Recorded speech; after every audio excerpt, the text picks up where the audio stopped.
Joining us in the studio to kick things off is editor of the Irish Catholic, Michael Kelly. Michael, good afternoon to you. Hi, Sean. Good afternoon. Thanks very much for coming into us today. There's been much written about the Pope's reform agenda. What is his reform? Has he been very explicit about what it is, or indeed, for political reasons, can he be?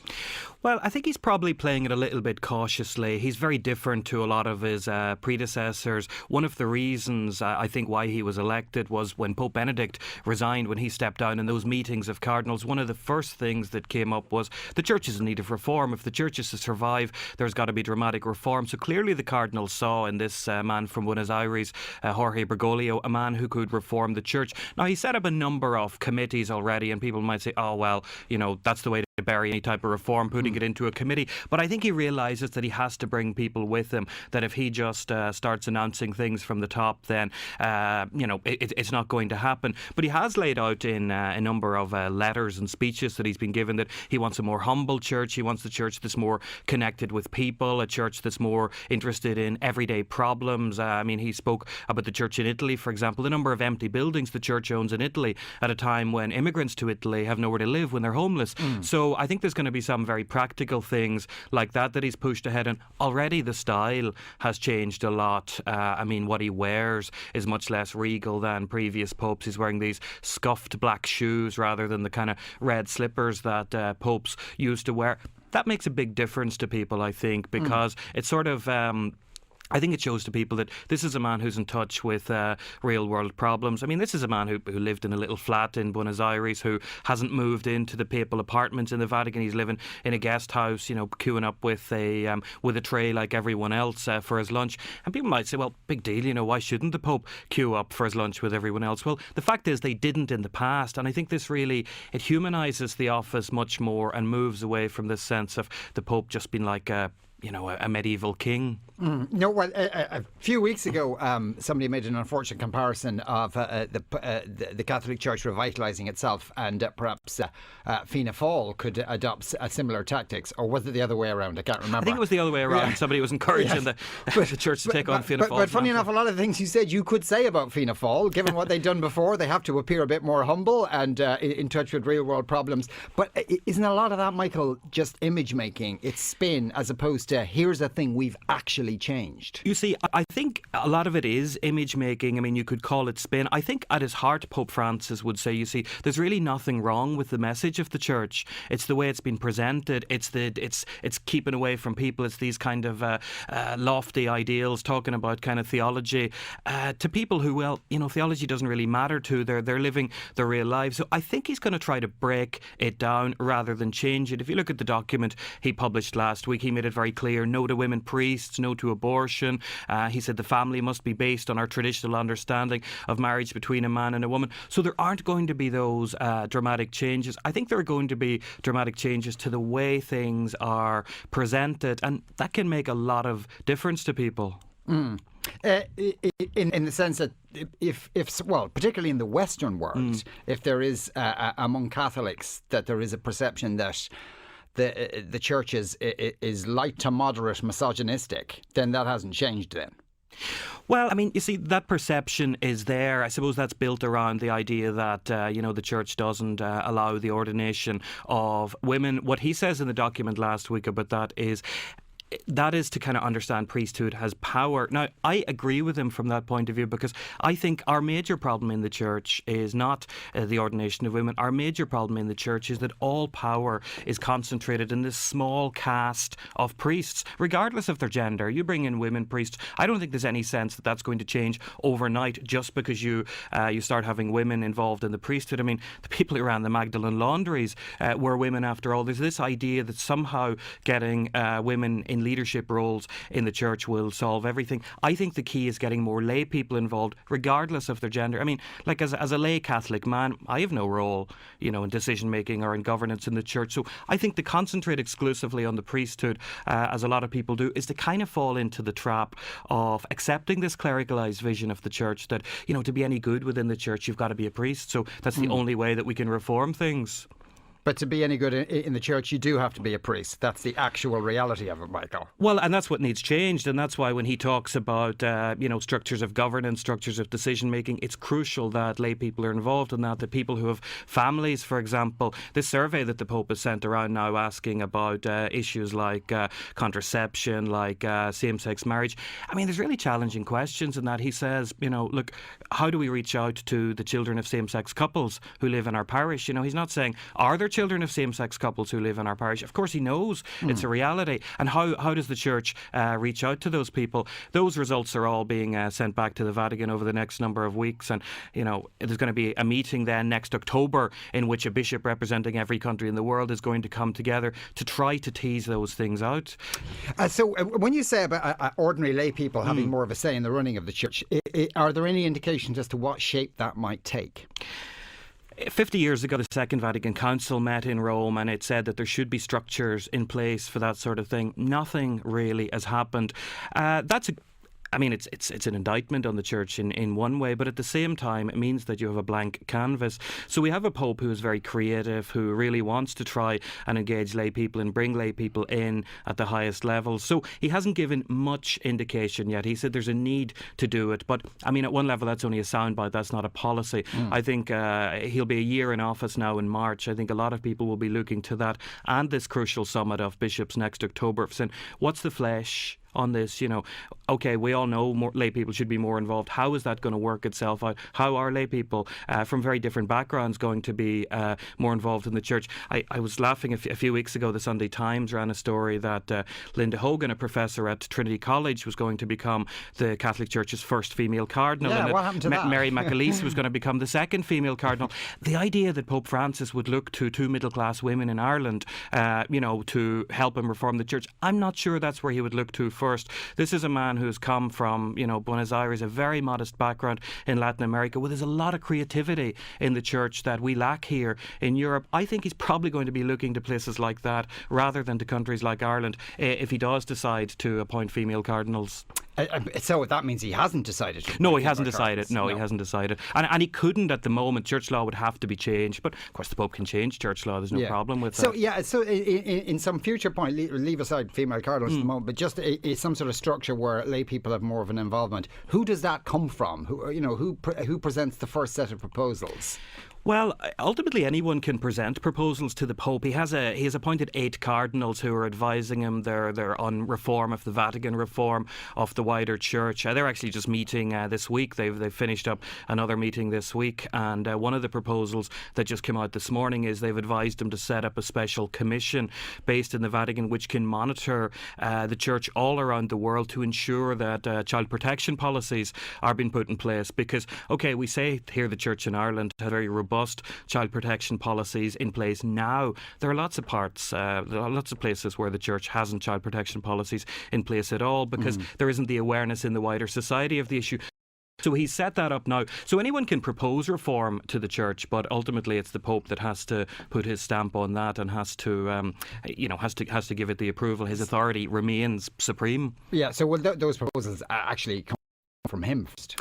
Well, I think he has his own ideas about what he would like to do. I think he wants to discuss them with these 8 cardinals that he's appointed from different parts of the world. And crucially, none of them are cardinals who work in the Vatican, which has put a few of the noses in the Vatican out of joint because they feel that they're being bypassed. They were used to kind of, running up the stairs and offering their opinions on things. And I think they feel a bit excluded now, but that's no harm. I mean, you can't expect an institution like the Roman Curia to be involved in its own reform. Yeah, indeed. It's actually, the analogies with, I suppose, politics anywhere really are pretty much the same. We do have to take a commercial break. We'll chat more with Michael after this. The editor of the Irish Catholic, Michael Kelly, is still with us. We have been talking about reforms. I suppose we're at the stage it's possible reform that might happen in the Catholic Church.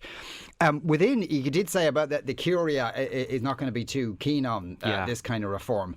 That's, I assume, no matter what proposals he comes out with, that's the big problem, really, because he has to deal not just with the Curia, but I suppose with bureaucracies in every country in the world where there is a Catholic Church, and changing that kind of culture. Absolutely. I mean, the problem with the Curia at the moment is that a lot of them have forgot that the Curia doesn't exist for its own sake. It's supposed to exist to serve the Pope and ultimately serve the Church's mission to try to spread the gospel. A lot of these people they're in very cosy jobs in Rome, in nice offices. They don't want any change, no more than bureaucracies or, in any country or any institution. The key thing is that the Pope is not bound by the kind of things that, say, a government would be bound by if they wanted to reform a public sector. His authority within the Church is absolute. He can do what he likes, so he can say to one office, look, sorry to interrupt you, Michael, but is that sort of, if you like, technically...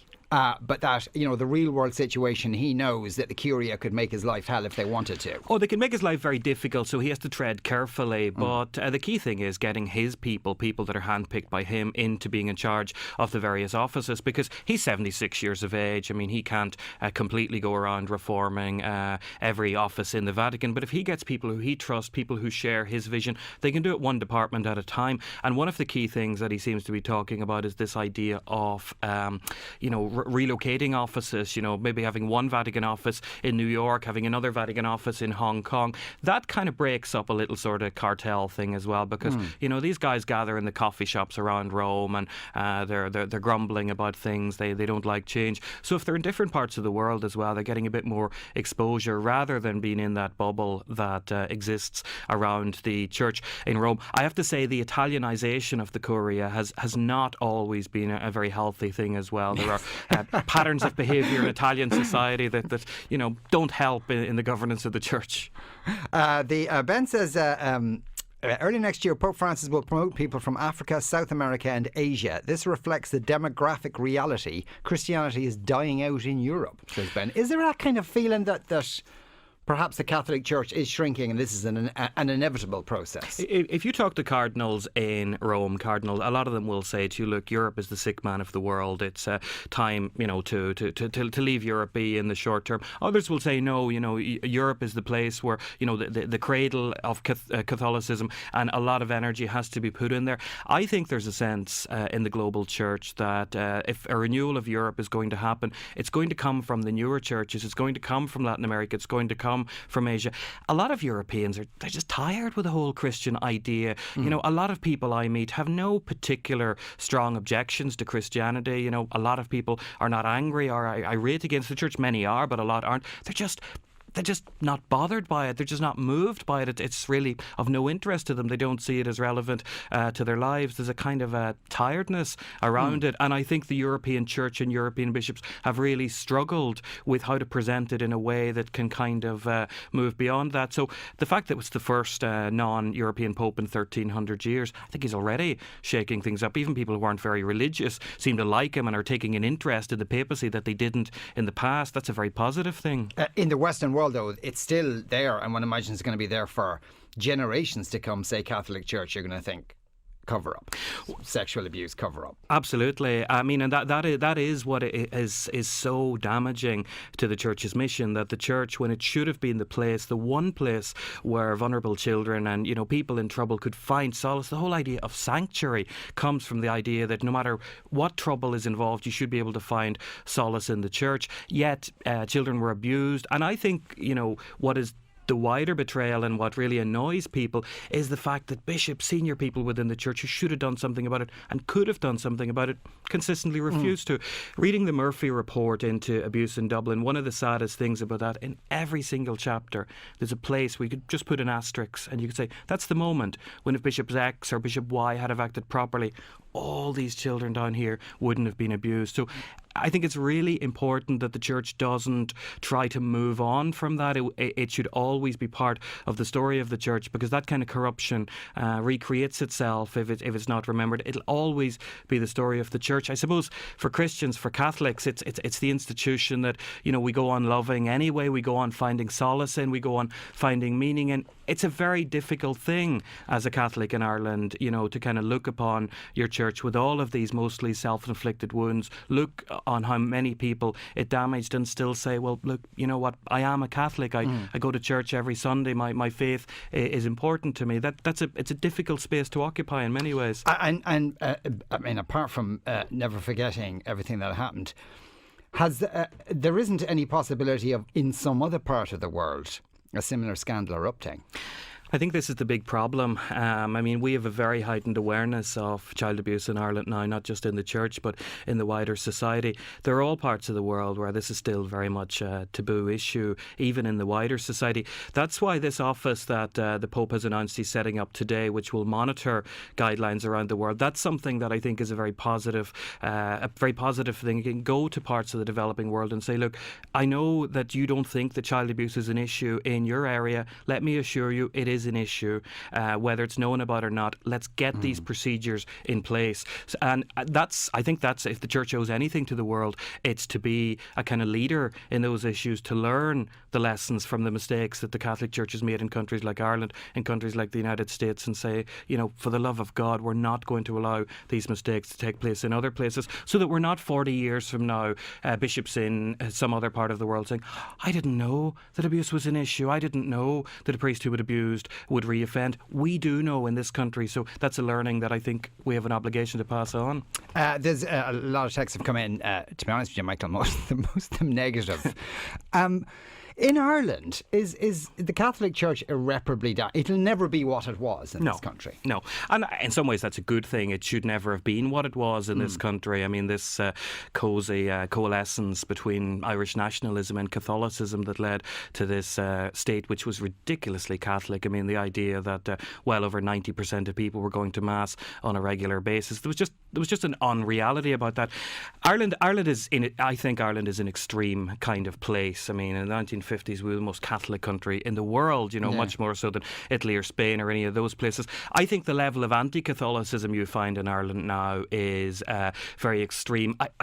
There's a certain sense in which we're now living in the 1950s in reverse. The sort of person in the 1950s who would have been held up to ridicule would have been the person who didn't go to Mass, or the person who, lived an alternative lifestyle, to use that euphemism.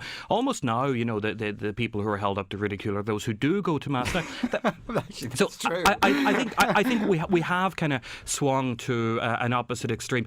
I do think we need to find an equilibrium in Ireland. I do think we need to move away from trying to blame the Catholic Church for all of the problems in society. The history of the Catholic Church here hasn't been all great, of course, but it hasn't been all bad either. And there's a terrible tendency to kind of try to blame all of our social ills on the Catholic Church. I mean, issues like the Magdalene laundry. There were really complex societal issues and family issues going on there as well. This is not to absolve the Church of responsibility, but we're not really doing anything for history if we're finding this one thing that's to blame for everything. I think we need to ask much deeper questions about how we treat one another. There was a woman talking from the National Archives a few weeks ago saying, we have this idea that we're lovely people in Ireland and Ireland's a lovely place. Well, if you look back at how we've treated one another traditionally, actually maybe we're not that lovely after all. There is a, and it's not just the Catholic Church. There is historically a streak of cruelty in what we've done to each other. Absolutely, and I mean, even the 19th century institutionalising of people in psychiatric hospitals who really there was nothing wrong with. They had a bereavement in their family and were naturally upset by this, and suddenly were thought to be a psychiatric case. Actually, somebody did text in to say, I don't believe in God or religion, but this Pope helped me believe in hope, an opportunity to a better future. So there you go. We'll leave one positive comment. Michael, thanks a million for coming into us today.